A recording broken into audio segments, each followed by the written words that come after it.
Sometimes God calls us to leave what is familiar.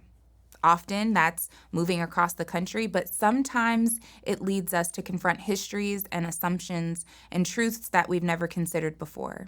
In today's conversation, we'll explore what happens when we have the courage to answer that call.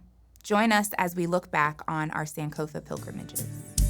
Welcome to Perspectives, a podcast where the clergy women of the First United Methodist Church of San Diego share their musings on scripture, theology, and what it has to do with us. Hi there, and welcome to another episode of Perspectives. I'm Reverend Brittany, and I am here with a special guest, Kay Gilbert, in the studio. Today, we are talking about the Imago Dei 2.0, and this week, we're talking about our celebration of the Sankofa pilgrims. And Kay is one of our pilgrims, and so we will be talking and having a discussion today, and I'm really, really glad that she's with us. Thank you. Our scripture reading for today comes from the book of Genesis, chapter 12, verses 1 through 3. Now the Lord said to Abram, "Go from your country and your kindred and your father's house to a land that I will show you. I will make of you a great nation, and I will bless you and make your name great, so that you will be a blessing. I will bless those who bless you, and the ones who curse you I will curse. And in you all the families of the earth shall be blessed." Kay Gilbert, you know something about going to different places and different lands and exploring. And so tell me a little bit about you and where you're from. Well, as you said, my name is Kay Gilbert, and I've been a member of this church for quite a while. I grew up in Alabama. Where? Talladega, Alabama. Okay. It's a small town about 60 miles east of Birmingham. Mm-hmm. And my whole youth, until I decided to go across the state for college, was in this little town. A little small town in Alabama. I never would have known. You don't have an accent or anything. Just kidding. I love your accent. It reminds me of growing up in North Carolina.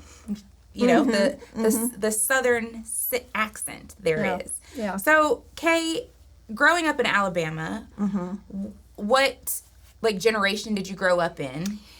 Well, I was growing up there in the 50s and 60s. Okay.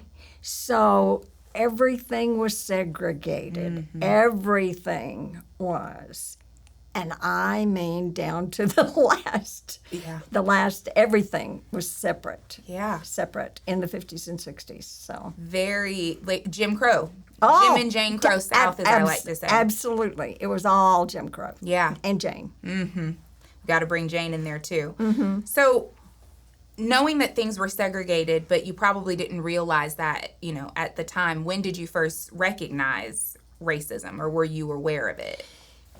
My first memory is when I was around 3 or 4 years old. Mm-hmm. I wanted water from a water fountain, and I was choosing the one to drink out of that was labeled colored only. And my father said, "No, that one's not for you. You use this one." And it said whites only. And he picked me up so I could drink from that water fountain. And that's my first conscious memory of knowing there's a difference here somehow. Do you remember, did they look any different to you at the time, or did they look exactly the same? They looked the same, only the signs. Only the signs. Were different.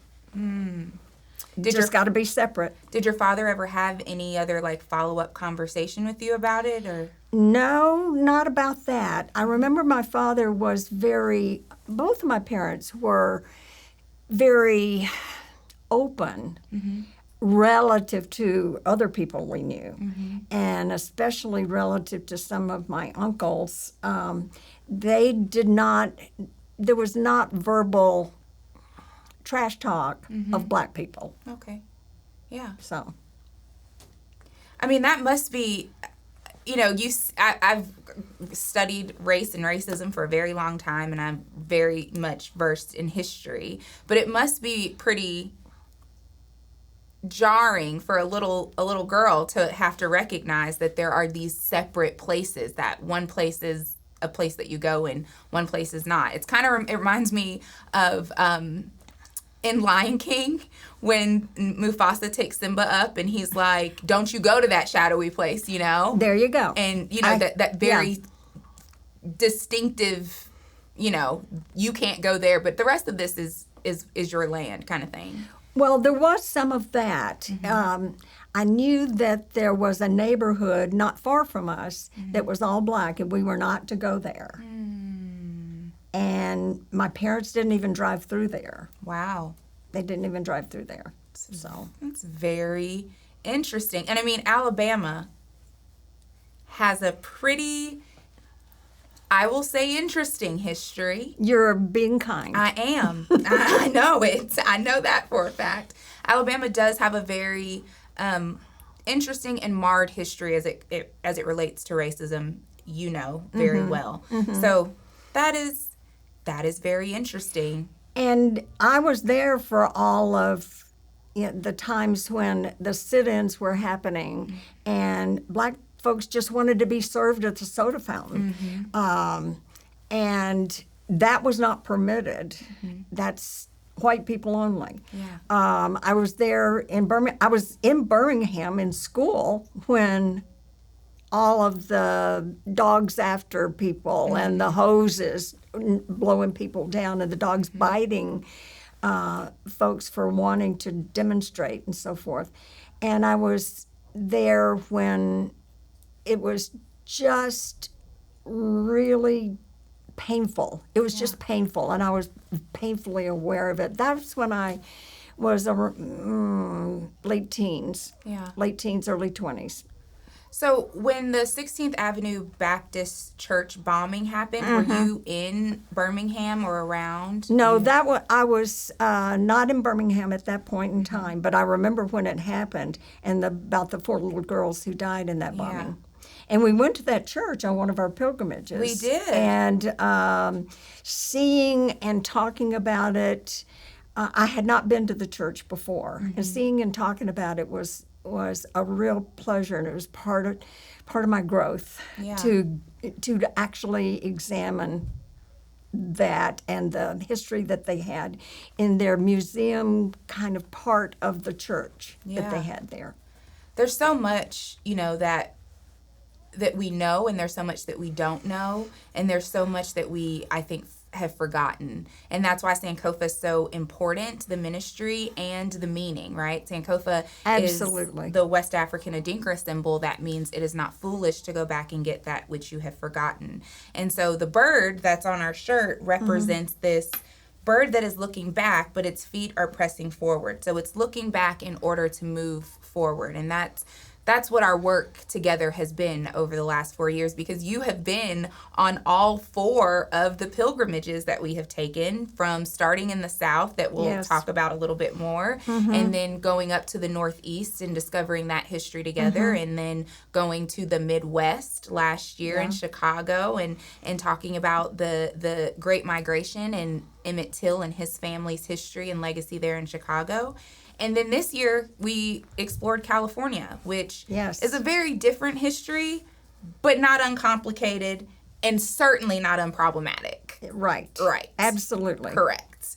It is, racism is still alive and well. And can you say that one a little louder? Racism is still alive and well, and thriving in some directions. And it's still thriving even more in Alabama. I'd like to tell people, you know, you can go there and you'll see that things are different and things are integrated and all of that. But the truth is, a lot is just hidden. It's just not said out loud. And when you talk to people, if you can get to a conversation about how are black people in your community, it's, well, we just want to keep our way of life, which is a euphemism for we want things separated. Segregation now, segregation tomorrow, segregation forever. George Wallace. Hello, George Wallace. See, this, you know him. I did. Terrible man. He stood in the schoolhouse door of the University of Alabama. And said that. And that was the year just before I went there. And the next thing you know, I was there. What a time. I mean, really, just walking history, truly. I have many things I could say about Governor Wallace, but I will move on. Okay. That's good. So you talked about when you were aware of racism. So when was the first time you recognized race? Because they are different. They are different. And thank you for pointing that out to us in our pre-trip conversations that we had before this last trip. The first time I really recognized race, I was around 9 or 10 years old. I lived in this small town, but it was the county seat, and so the courthouse was right in the middle of town, and then there was a square of buildings with shops and so forth around it. On Saturdays, everybody went to town, and that's when I saw all the black people. They came to town, white people came to town. It was shopping day on Saturdays. And I remember this one particular time I was sitting and my dad, I don't know why we were just sitting parked on the square, but my dad was behind the wheel of the car and kids in the back seat, and Mama wasn't there, so maybe she was shopping, I don't know. But anyway, what I was doing was paying attention to people and just watching. And I saw two little black girls, approximately my age, coming down the street. And those girls were laughing and talking to each other and kind of poking at each other and doing what little girls do. And I just got to thinking about them and wondering about, who are those girls? Why? Who are those girls? Where do they live? Yeah. I didn't know where they lived. I didn't know where their neighborhoods were. Where do they go to school? I never saw a black child in my school. It was all white. Where do they go to church? There are no black people in my church. Where do they go to church? I had no clue. What I did know was that there was a separation. And I remember that being cemented. I probably was generally aware before, but that's when it got cemented in my mind that there's a separation. And as they continued to walk, my mind was just going on with my little thought experiment about, who are they? What are they about? And it occurred to me, painfully, I could have been born then, and they could have been born me. Oh my goodness. And with that realization, I knew. And I did not have the language for it, but I knew then what I know now. My language is I had white privilege. I didn't have the language then, but it's just, in my mind, it's happenstance about where you get born, what body you grow up in. And so I could have been them. What would my life, and the thoughts kept coming, what would my life be like if I were them? Yeah. One of them. Yeah. So that was my first real mental and emotional connection with the idea of race. The rest of it, and I didn't understand it. That's one of the biggest things. I had no idea why. Nobody ever told me why or how it got to be that way. I had to kind of figure it out as I was growing up. And but racism and blacks are not equal to Kay Gilbert. We're just all, it was just a matter of, it was in the ether. And I couldn't explain it, and I didn't know why. I don't know why those girls can't go to school with me. I don't know why they can't go to church with me. I don't know why they don't live next door. We could play together. Right. So that was my race experience. What's so interesting is that, you guys, we're all created in God's image.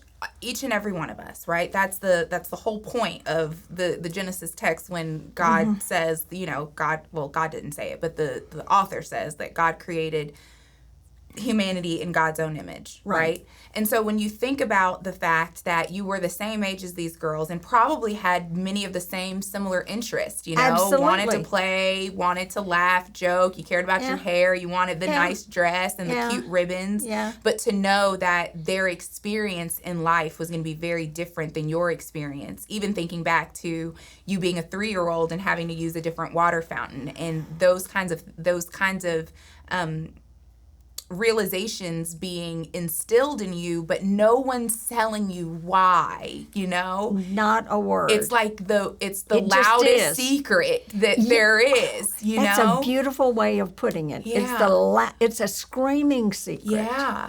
Yeah. And calling out to me, and I never had an answer. Yeah. And I didn't know how to formulate the questions about it. Do you ever wonder why, like, thinking back now, not when you were a child, but thinking back now, do you have any like thought as to why it's such a secret? Like, why is it such a hush hush shame, even though it's so overt? That's a great question, and I really don't know. But when things are icky, there are euphemisms. And I don't know if you want me to tell you this, but I'm going to anyway. Go ahead, girl. We're here. Tell the truth and shame the devil. And there are euphemisms in the South. For example, we used to visit my dad's cousins. And in their yard, they had chickens running all around. There was a pig in the fence back in the back of the house and chickens in the yard and whatever. And anytime we went there, my mother insisted to hold my hand and walk with me as a little girl. And she kept saying, "Don't cut your foot. Don't cut your foot." And I had no idea what that meant. Don't cut your foot. And finally it dawned on me, don't step in the chicken poop that's in the yard. Don't step in the chicken poop. So that's the kind of euphemisms that people would speak in. And I kind of think it's, if something is icky, you don't talk about it. And you find some way of just having a euphemism for it. And that, my dear friend, is rooted in racism and white supremacy, right? Because the idea is that if it were so overt in so many ways, people would question it. You know, there would likely people would question it and have questions. But the way that racism works, at least now today in most instances, is it's so insidious, it's so hidden, it's so a part of every fabric of our nation, in our society, in our churches and everything, that it's there, but we have to, like, it's uncomfortable, so we're not going to, like, really tell that truth about it. We're going to just kind of, gloss over it. I had never connected those two things before, like you just said. Yeah. But thank you for that. That's exactly what it is. It's like you can put sugar on poop, but it's still going to be poop, right? And it's like, so that's, to me, how racism works. It's like it's a sugary coat, or like the sweetness, like, we're saying a thing but not saying it, you know? Yes. And the not saying it is how it continues to thrive and live and give legs, because it's not that bad. Yeah. It's not that bad. Oh, Right. It's fine.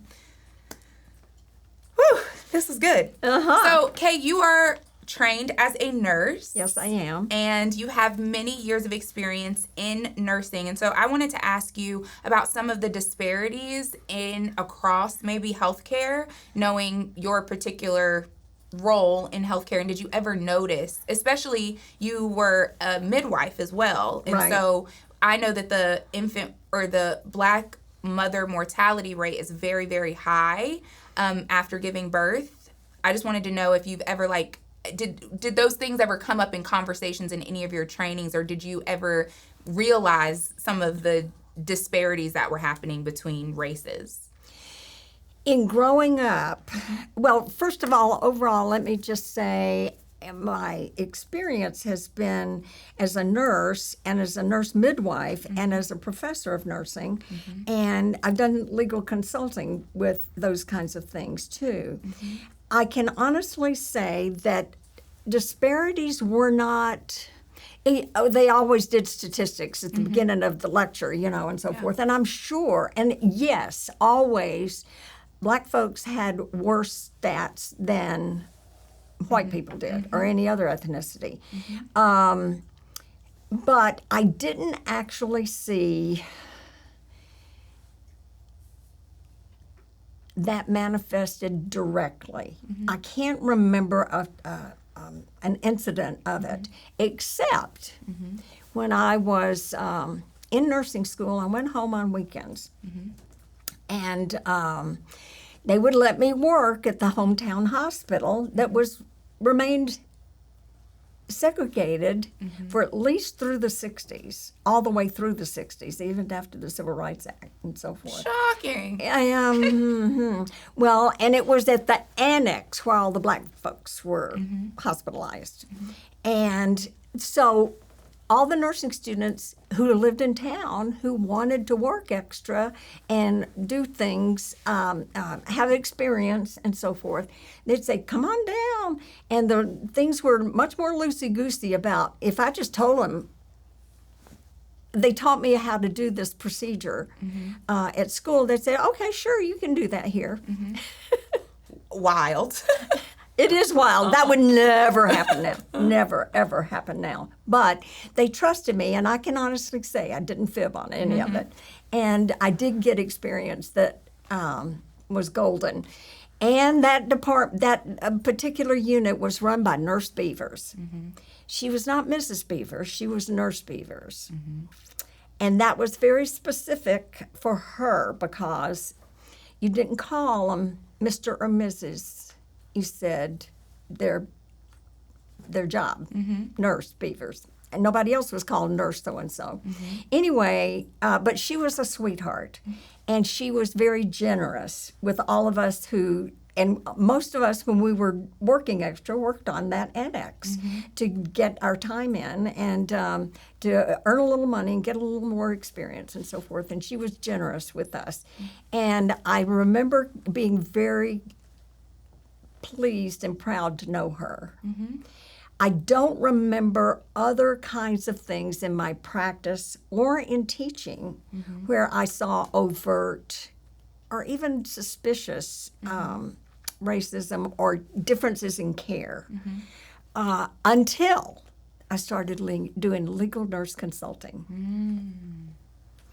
And the worst case I ever had was pretty darn blatant.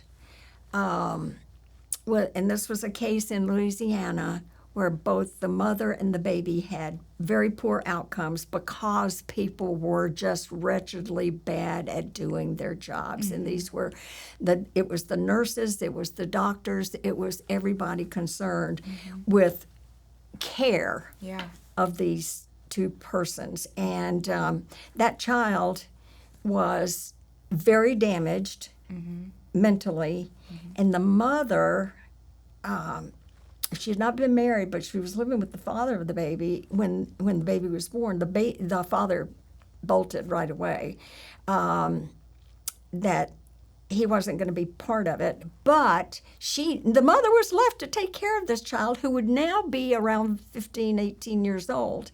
And the mother is still doubtless taking care of this child who was permanently damaged and not going to be able to have a functional life. And all because of the quality of care. Quality of care in that particular facility at that time. It happens. It's still happening today. There was a story of a few years ago of a woman who was an epidemiologist in Atlanta, had a child, went in and came back for her 6-week checkup and was complaining of just not feeling good and having some pain in her legs, and they were like, you'll be fine.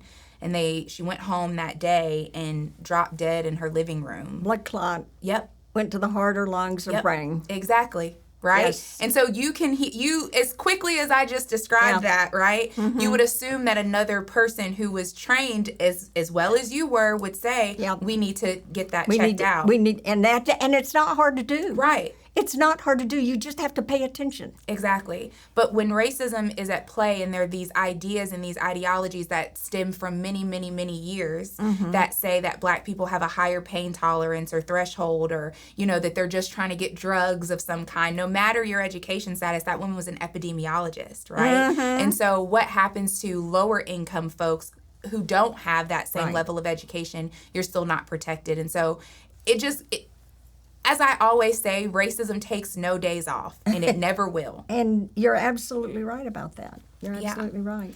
So, Kay, you coming from Talladega, Alabama, and then moving here to San Diego, California, I had my first encounter with you in 2023 about the Sankofa pilgrimage. So what made you want to participate in the pilgrimage?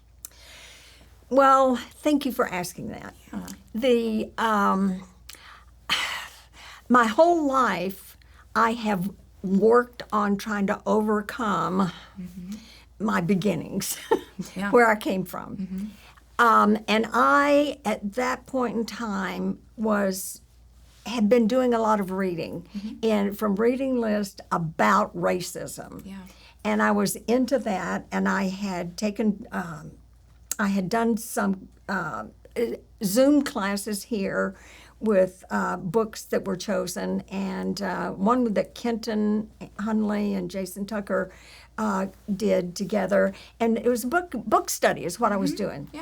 Well, you know, you came along, and all of a sudden, I knew I was supposed to do this. I have a little bit of age on me, and as I reflect on my past, the more I reflect on it, the more meaning I get out of it. It's the goodie that I get to have and say, oh, I learned that. I got that. I got it down in my toes even. So I want to keep having that meaning. And I knew there was more meaning for me to have. And I needed to go on this pilgrimage with you. Although I knew where we were going. We're going all through the South. And I thought, that'll be easy. I know that place. No, I did not. And I still have discomfort with whatever unknown racism I still have. I don't know what I don't know, but I need to be more aware of it. And the biggest thing is, what do you do with your discomfort? You don't want to cause more pain. You want to pull it up, air it out, get rid of the painful stuff, and not cause more. And so I had to open my heart. In my life, my little way of talking about God's pushing me in a direction, and I recognize this is God, I call it my nudge. That God's pushing me in a direction, and God was nudging me. You're supposed to go on this trip. So that's why I went on the trip. Well, I'm so glad that you went on that one and every one since then, because I can see that you're constantly trying to learn. And you've said many times that you are, you were talking about racism, and you say that I am recovering racist, right? Yes. And I think that that's what we talk about when we have conversations about addiction, right? That people say, I'm a recovering alcoholic. Because you're always an alcoholic. You're always. And I don't even know, because it was in the ether, I don't even know what I breathed in. Exactly. But I'm trying to pull it all out. I'm trying to deal with it. So, Kay, what would you say to people who may be a little apprehensive about this conversation, or feel like, I don't have anything to learn, I'm not racist, I don't see race, I don't see color? What word would you have for them? Liar, liar, pants on fire. Because you just don't know until you start looking at it. And those trips, especially that trip through the South, that was the hardest one for me. I thought I would know so much, but let me tell you, with what you had prepared for us to see and get into, it broke. I've said this before. It absolutely broke me. I could not believe what I didn't know, what I had not gotten down to the grit about. I had not gotten to the grit until what you prepared came in my face, and I chose to look at it.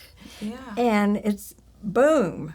And probably the most wonderful part of it was going to Bryan Stevenson's the Legacy Museum, the lynching museum, sometimes referred to it. And I had, not long before we went, I had read Just Mercy, written by Bryan Stevenson. And it just tore my heart apart. He was so good in that book as he wrote it. And the situation he was trying to do as an attorney to get a poor black man out of trouble in jails, and people lying about him to get him to go to jail just so they had a box checked off that we solved that crime. And it how much he had to fight made me cry. I teared up very often in that book. But at the same time, I was just amazed at his stamina to take it. Yeah. And to hang in there and hang in there and hang in there to make it happen and to deal with all, to comfort all the family members of his client. Yeah. So when we went to the Legacy Museum there, pictures of all kinds of children and adults being lynched. And you may remember they had gallon jugs of soil from under the lynching trees from many, many places. And it was all different colors of soil.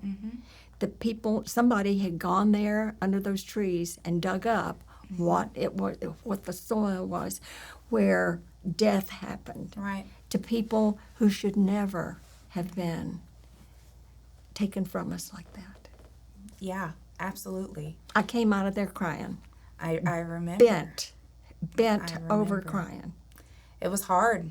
It was hard. It was hard, but it was a beautiful moment to see. And I wouldn't take anything for it. Yeah, to see the ways in which people's eyes were opened and their hearts were opened to the reality. And to say that, Kay, to know that the Legacy Museum exists because of those lynchings, and to now see an uptick in Black people found hanging from trees today in 2026, and in the government or the police ruling it a suicide, shows again the insidious nature of racism and how it will gaslight you to say, oh, those people committed suicide. No, they did not. They would never publicly hang themselves. And I've said this in our classes, and I think I've said it even from the pulpit. Black people are not exempt from mental illness or, feeling the despair of what it means to live on this planet. And Black people commit suicide in the same ways that other people do. But the public lynching from a tree is just not something that would happen. And the stories around that, people came with, let's dress up, let's go see this happen, let's take some food, and let's have our pictures taken with the bodies, and bringing your children bring to your it. Children to it, and the photographs were all there for you to see. Yeah, I think all that kind of thing. We often talk about how racism impacts Black folks systemically, but I don't often think that we talk about what it does to the souls of white folks. And W.E.B. Du Bois has a short excerpt called "The Souls of White Folks" that is very interesting. I will just end with a few more questions, Kay. Okay. How has this trip informed your faith? Informed my faith. It's reinforced my faith. God nudged me to go. I went. I learned what he wanted me to know. I think, and I'm still learning. What he wants me to know. My faith is based on, I grew up Southern Baptist, and as much as I might disagree with that church format and so forth. I learned my Bible, and I became a Christian in that situation, and it's never left me. Yeah. I know that God is in my life, and the teachings that I learned early and still are to love one another. I think it's in First John where we think it's the Apostle John who wrote, according to, apparently it was the Apostle John who wrote First John. In First John, he said, people who do not know God, because God is love. Right. And Jesus made it very clear, very clear, that our job is to love one another as we love ourselves. Yeah. Love God first and each other. Yeah. And each other is everybody. Correct. It is not anything but everybody. Yeah. And that doesn't matter. It doesn't matter who. And so I'm working into it more. Yeah.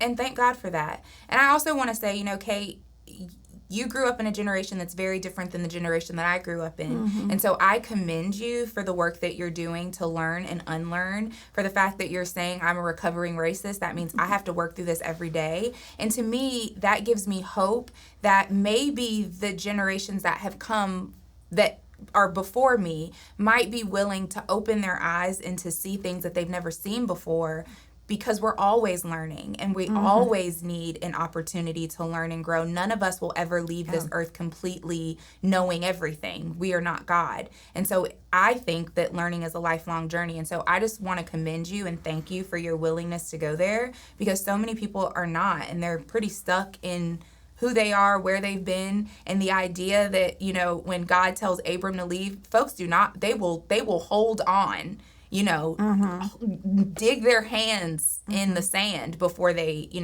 decide that they want to think about moving or doing something different. And so I just want to commend you for your willingness to explore and learn and go deeper. Thank you. One of the amazing things is that I'm always surprised at my growth capacity. Yeah. There's still more to learn. Yeah. I can still get it. It's a matter of intention.